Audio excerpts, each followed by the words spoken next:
Hello दोस्तों, मेरा नाम है नीतीश और बहुत ही स्वागत है आपका मेरे इस चैनल पे। तो चलिए शुरू करते हैं आज की इस वीडियो को। दोस्तों, आज का जो टॉपिक है मेरा कैरियर गाइडेंस, यानी कि 10th के बाद आप क्या करोगे, आपके लिए क्या बेटर होना चाहिए और क्या आपके लिए बेस्ट होगा, मैं उसके बारे में बात करूंगा। तो वीडियो को अंत तक जरूर देखें और अगर आप इस चैनल पर नए हो तो कृपया कर हमारे चैनल को सब्सक्राइब करें और एक लाइक जरूर करें। चलिए स्टार्ट करते हैं। दोस्तों, होता क्या है कि हमने अभी क्या है क्लास 10 पास कर लिया। आपने अभी अभी बहुत सारे स्टेट का रिजल्ट आ चुका है और जो भी बाकी है वो विद इन 1 मंथ में सारे रिजल्ट लगभग आ ही जाएंगे। तो अभी क्या है कि 10th आपने पास कर लिया।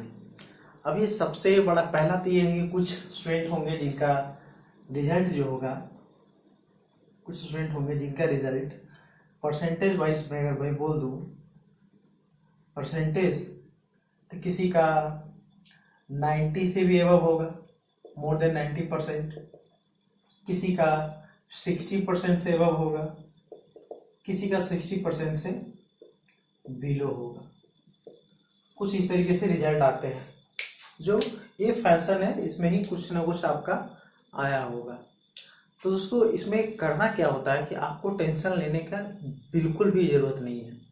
अगर आप ये 90 वाले में हो तो बहुत अच्छे हो, 10 में हो तो अच्छे हो, और 60 से डाउन हो तो भी कोई प्रॉब्लम नहीं है। ऐसा नहीं कि हम सुसाइड कर लेंगे, मेरा मार्क्स कम आया, अपना एक ईयर हम बर्बाद कर दे। ऐसा करने से कोई फायदा नहीं है दोस्तों। नेक्स्ट है, अभी करना क्या है आपको। अगर आप ये दो कैटेगरी वाले हो, मतलब 60 से एबव वाले हो, तो आपके लिए क्या है कि आप अच्छी सी जगह पे एडमिशन ले सकते हो। कोई भी अच्छी जगह पे एडमिशन आपका हो जाता है आसानी से, इजीली। मतलब +2 आप करना चाहते हो तो कोई भी अच्छे स्कूल या फिर अच्छे कॉलेज में एडमिशन इजीली मिलता है। अगर आप इसमें हो, 60% वाले में हो या उससे लेस में हो, तो भी आपको कोई प्रॉब्लम नहीं है। ऐसा नहीं कि आपको मार्क्स देख के यहाँ भगा दिया जाएगा या फिर आप अच्छा स्टूडेंट नहीं हो, ऐसा नहीं होता। Marks never decide your career. कभी भी मार्क्स आपके कैरियर डिसाइड नहीं करते हैं। तो चलिए अब मैं इसको डिटेल में बात करूंगा। तो दोस्तों, करना क्या होता है कि हमने 10th पास कर लिया, हमारा कैरियर का ऑप्शन क्या है, आप क्या क्या कर सकते हो 10th के बाद। चलिए, हमें अभी क्या करना है, क्या हमें अभी क्या करना है कि कैरियर चूज करना है। तो हम कैरियर कैसे चूज करेंगे, ये बहुत बड़ा ही क्वेश्चन है, क्योंकि हम बहुत कंफ्यूज होते हैं। 10 जैसे ही कंप्लीट किए और अच्छे मार्क्स से आ गए तो पेरेंट बहुत ज़्यादा हमें सपोर्ट करने लगते हैं। अगर आप 90% आ गए, स्कूल टॉप कर गए या फिर डिस्ट्रिक्ट टॉप कर गए या फिर जो भी हो, आप अच्छे मार्क्स ले आए, तो फैमिली वाले भी बहुत ज़्यादा सपोर्ट करने लगते हैं। उसमें क्या होता है कि हम फ्लो में, हमारे पेरेंट हमेशा चाहते हैं कि हम साइंस लें। पहला उनका ये ओपिनियन है। अगर अगर आपके पेरेंट कुछ ज़्यादा पढ़े लिखे नहीं है, मतलब ऐसा मैं नहीं कह रहा हूँ कि कम पढ़े लिखे होते तो, लेकिन जो भी है कि अगर उनका जो पहला चॉइस होता है पेरेंट का कि साइंस ले बच्चा, तो इसमें भी कैरियर में मैं कुछ बता दूं आपको। यहाँ पे भी कुछ कैरियर के ऑप्शन होते हैं। पहला जो है प्लेन एजुकेशन और इंटरमीडिएट एजुकेशन। इंटरमीडिएट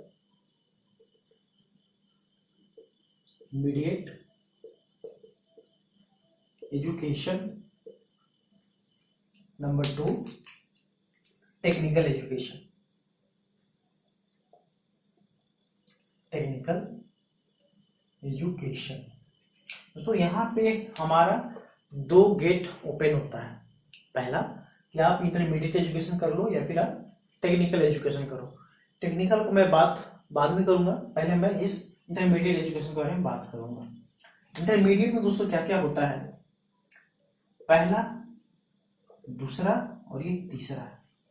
पहला जो चॉइस होता है दोस्तों हमारे पास, हमारे इंडियन एजुकेशन सिस्टम के अनुसार अभी बस ये 3 ही हमारे पास अवेलेबल है। पहला जिसे बोलते हैं हम लोग, जो मोस्ट फेवरेट सभी का होता है कि क्या लेना है तो साइंस ले लो, साइंस बहुत ज़्यादा स्कोप है, ऐसा लोग बोलते हैं। वो मैं आपको सिर्फ बता दे रहा हूँ। पहला आप साइंस लो। सेकेंड मोस्ट जो फेवरेट सब्जेक्ट है वो उसे बोलते हैं कॉमर्स। और थर्ड आर्ट्स और ह्यूमैनिटीज जिसे बोलते हैं, आर्ट्स या फिर ह्यूमैनिटीज। दोस्तों अब साइंस क्यों लेना चाहिए, इसमें क्या क्या बेनिफिट्स है, क्या क्या प्रॉब्लम है, वो मैं सारे डिस्कस करूंगा वन बाय वन। चलिए स्टार्ट करते हैं। तो दोस्तों हमने अभी क्या है कि साइंस के बारे में सोचा कि मुझे अभी 10th के बाद साइंस लेना है। आपका इंटरेस्ट हो या ना हो, या आप इंटरेस्टेड हो, तो आप क्यों इंटरेस्टेड हो मैं उसके बारे में आपको कुछ बता दूं। पहले आप जैसे ही 10th पास किए, अभी आप सोच लो कि आपको करना क्या है, आपको किस फील्ड में जाना है। अगर आपको इंजीनियरिंग, पहला इंजीनियरिंग,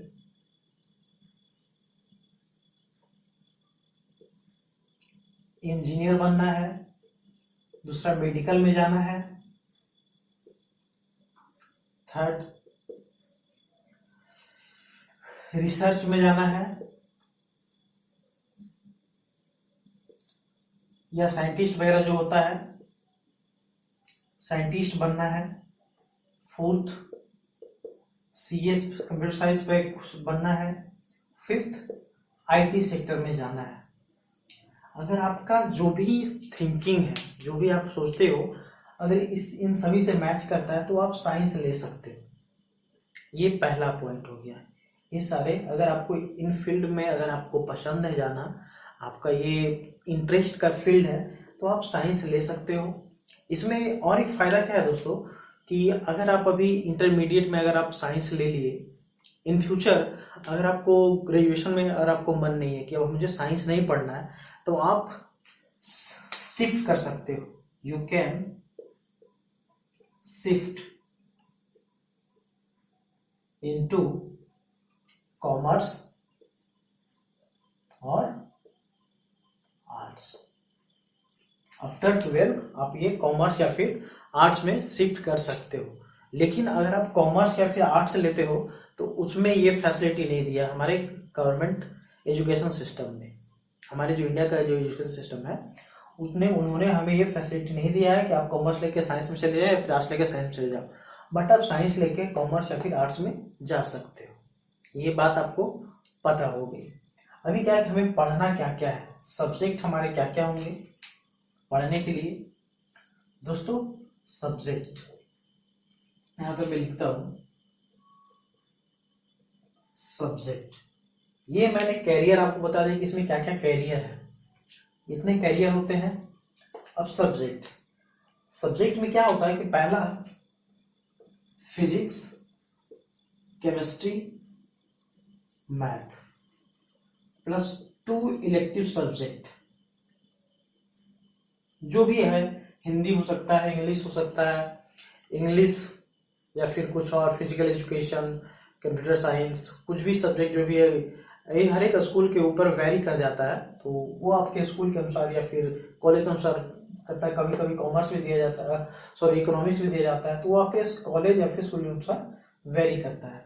दूसरा जो होता है इसमें physics, chemistry, math, biology plus 2 और subject. Number third physics, chemistry, biology plus 2 और सब्जेक्ट। अगर आपको मेडिकल फील्ड में जाना है तो आपको ये थर्ड नंबर पे जाना होगा, क्योंकि मेडिकल में आपको बायोलॉजी पढ़ना बहुत ही जरूरी है। इसके बाद बहुत सारे ऑप्शन खुल जाएंगे 12 के बाद, अगर आप ये सब साइंस वगैरह पढ़ के जाओगे तो।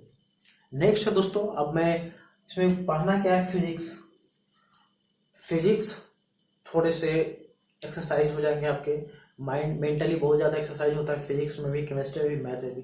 ये तीनों सब्जेक्ट थोड़े टफ होते हैं, ऐसा नहीं कि बहुत टफ होता है, लेकिन थोड़े टफ होते हैं। आपको बहुत ही अच्छे से मेहनत करना पड़ेगा, तभी आप इसे एग्जाम में इवन क्लियर भी कर पाओगे। नहीं तो होता है कि बहुत सारे स्टूडेंट्स का बैक लग जाता है 12 के एग्जाम में ही। तो मैं आपको डरा नहीं रहा हूँ, ऐसा नहीं कि मैं आपको अभी डरा दे रहा हूँ, आसान है, बस आपको रेगुलर पढ़ाई करना पड़ेगा। ऐसा नहीं कि आप साइंस लेके आप घूमने लगे तो हो गया। नेक्स्ट, साइंस का मैं सारी बातें ऑलमोस्ट बता दी है। फिर भी अभी आपको अगर कोई भी कंफ्यूजन होता है तो आप कमेंट करें, मैं कमेंट में जरूर आपको रिप्लाई करूंगा। और नेक्स्ट अभी मैं बात करूंगा कॉमर्स। दोस्तों तो नेक्स्ट है कॉमर्स।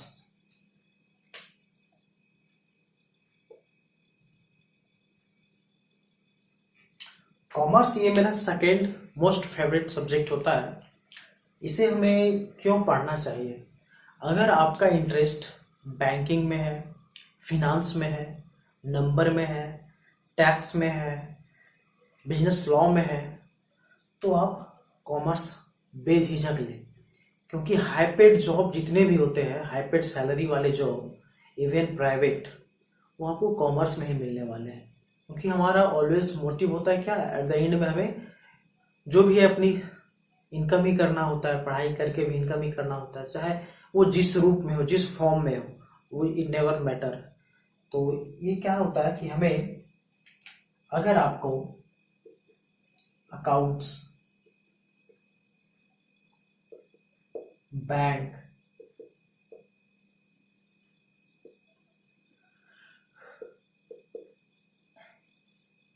टैक्स, कंपनी सेक्रेटरी,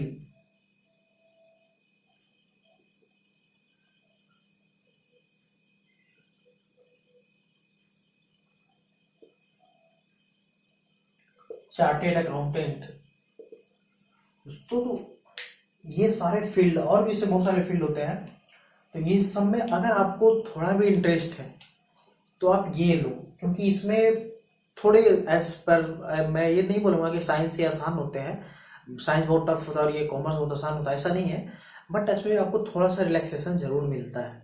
इतना ज़्यादा उसमें इसमें स्ट्रेस नहीं रहता है, इसे आप खुद से भी पढ़ के अच्छे से आप क्लियर कर सकते हो। और इसमें कुछ और भी बातें, इसमें क्या क्या पढ़ने का होता है, क्या क्या सब्जेक्ट होते हैं। Subject business,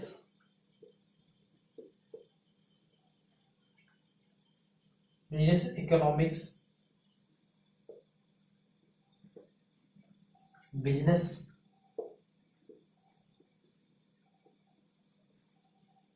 law, business study,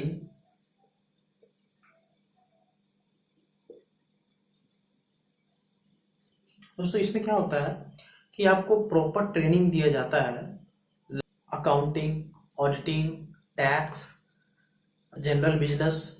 दोस्तों आपको बिजनेस भी अगर आपको करना चाहते हो, बिजनेस भी आगे चल के कि मुझे बिजनेस ही करना है, या फिर आपके फैमिली का खुद का कुछ बिजनेस है, तो आप बिजनेस के रिलेटेड स्टडी भी आप कॉमर्स में ही करोगे। दोस्तों उम्मीद करता हूँ आपको ये कॉमर्स का भी पार्ट मैंने क्लियर कर दिया कि हमें कॉमर्स क्यों पढ़ना चाहिए और क्यों नहीं पढ़ना चाहिए। अगर आपका इंटरेस्ट सिविल, मेडिकल, इंजीनियरिंग में है तो आप साइंस लो, या फिर आप ये बिजनेस रिलेटेड हो तो आप कॉमर्स लो। थर्ड है आर्ट्स।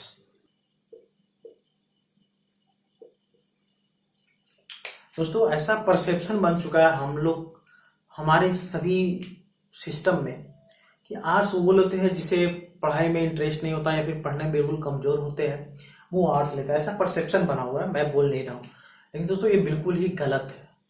गलत इसलिए क्योंकि इसमें बहुत सारे आप स्टार्टिंग्स, अगर आप सही से पढ़ाई कर रहे हो आर्ट्स के, तो आप फर्स्ट डे से आपको प्रोफेशनल लाइफ के फीलिंग होगा, क्योंकि मैं एक प्रोफेशनल बनने वाला हूँ आर्ट्स से ही। क्योंकि इसमें बहुत सारे अच्छे अच्छे जॉब्स होते हैं। इससे पहला बहुत ही प्रोफेशनल, पहला होता है journalism.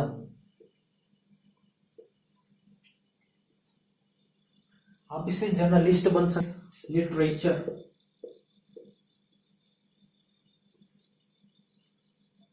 Number third teacher, number four social worker. Social work आप इसमें कुछ ज़्यादा ही आइडिया मिलता है।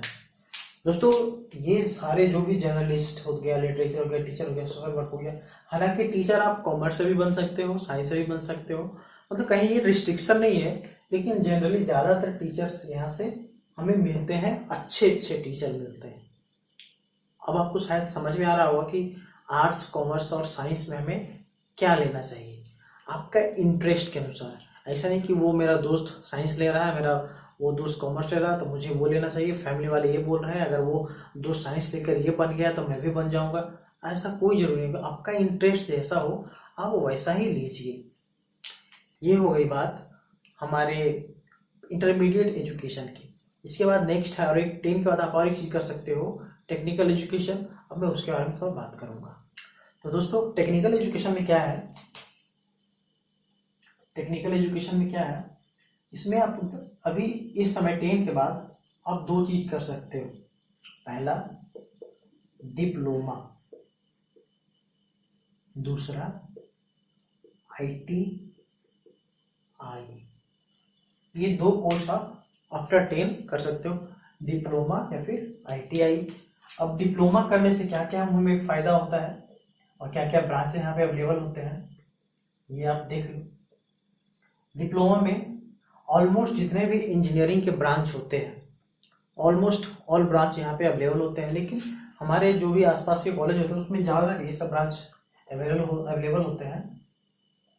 Civil, mechanical, electrical, ENTC, CS, automobile,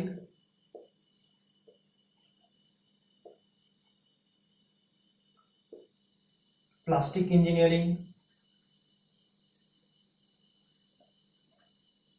और भी ढेर सारे हैं, केमिकल इंजीनियरिंग।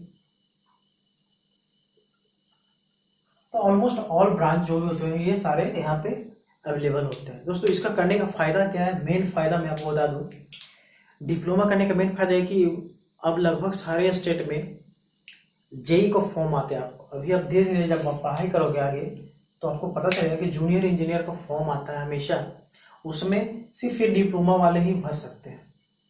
हालांकि अभी कुछ स्टेट में ऐसा है कि अभी BTech वाले भी भरते हैं, बट जैसे बिहार हो गया, वहाँ पे सिर्फ JEE का फॉर्म जब भी आएगा तो सिर्फ डिप्लोमा वाले ही भरेंगे। ये करके आप गवर्नमेंट जॉब में जा सकते हो, थोड़ी आसानी हो सकता है। इसके बाद आपको प्राइवेट जॉब भी बहुत अच्छे अच्छे जॉब मिलते हैं। ये करने के बाद आप रेलवे में इजीली जा सकते हो। तो थोड़े इसके बेनिफिट है, ये थोड़े कॉस्टली भी होते हैं। एज पर आप इंटरमीडिएट एजुकेशन को छोड़ दो तो ये थोड़े कॉस्टली भी होते हैं। नेक्स्ट है ये ITI के बारे में, इसमें बहुत सारे होते हैं। इलेक्ट्रीशियन, इसमें ट्रेड हो जाता है ब्रांच में, वही इलेक्ट्रीशियन, फिटर, डीजल, इसमें होते हैं इलेक्ट्रीशियन, फिटर, डीजल,